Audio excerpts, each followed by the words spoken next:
Hostel life. নিজৰ ঘৰখনৰ পিছত হোষ্টেল হ'ল দ্বিতীয়টো হেঁপাহৰ ঠিকনা।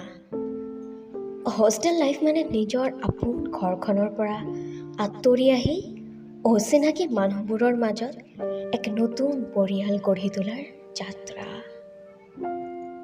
ঘৰত মৰমতে একো কাম নকৰা ছোৱালীজনীক হোষ্টেল লাইফে এজন ৰেছপন্সিবল মানুহ বনায়।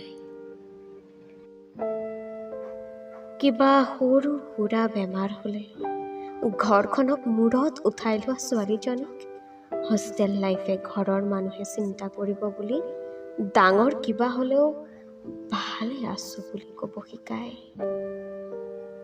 নিজৰ কমফৰ্ট জ'নৰ পৰা ওলাই আহি নিজৰ মাজতে এক নতুনত্বৰ সন্ধান কৰিব শিকায় হোষ্টেল লাইফে। মনুষ্যত্ব, শ্বেয়াৰ আৰু কেয়াৰ, এই তিনিটা শব্দৰ প্ৰকৃত সংজ্ঞা শিকায় হোষ্টেল লাইফে। ঘৰত মায়ে গালি নিদিয়ালৈকে পঢ়িবলৈ নবহা ছোৱালীজনীক হোষ্টেল লাইফে চিনচিয়াৰ বনায়। সঁচাই হোষ্টেল লাইফ জীৱনৰ এটি বহুত প্ৰেচিয়াছ পৰ্ব।